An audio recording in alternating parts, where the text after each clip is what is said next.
사도신경 하심으로 토요일 새벽 예배를 하며 드리겠습니다.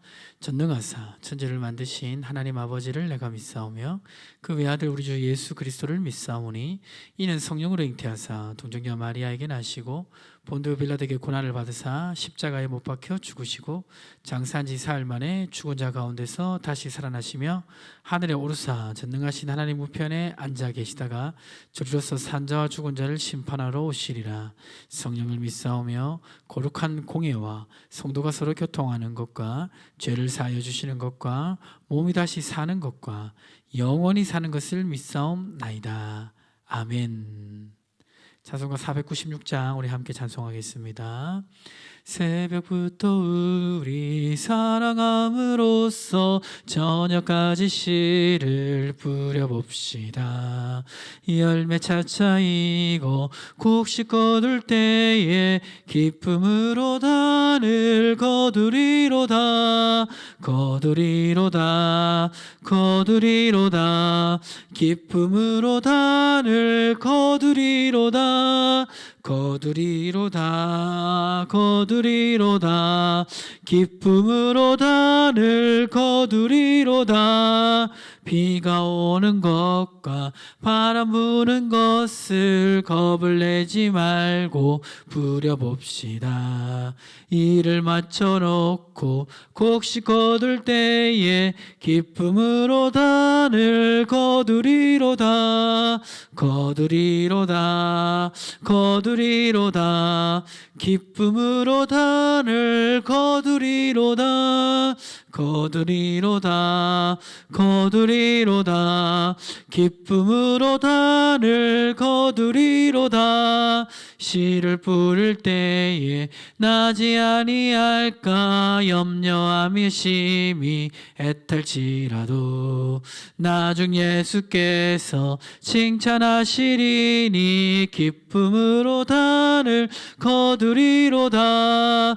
거두리로다. 거두리로다. 기쁨으로 단을 거두리로다. 거두리로다. 거두리로다.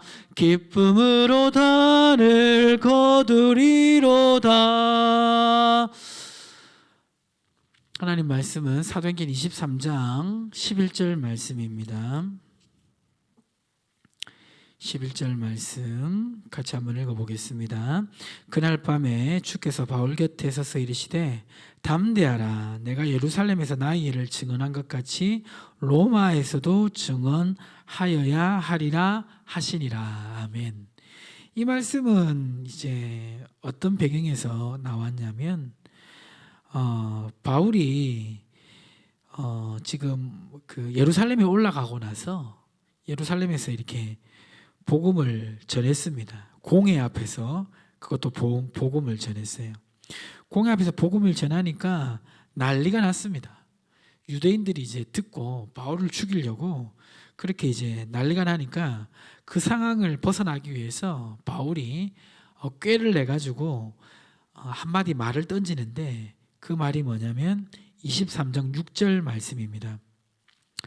바울이 그중 일부는 사두개인이요 다른 일부는 바리새인인 줄 알고 공회에서 외쳐 이르되 여러분 형제들아 나는 바리새인이요 또 바리새인의 아들이라 죽은 자의 소망 곧 부활로 말미암아 내가 신문을 받노라 이렇게 말했습니다. 왜 이렇게 말했냐면 지금 이제 막 사람들이 막 흥분을 해가지고 바울을 이제 핍박하려고 하니까 이 상황을 이렇게 좀 전환시키기 위해서 그 말을 던진 거예요. 왜냐하면 그 말을 던지면 자기를 향한 관심이 서로를 향한 관심으로 바뀐다는 것을 알고 있었기 때문입니다.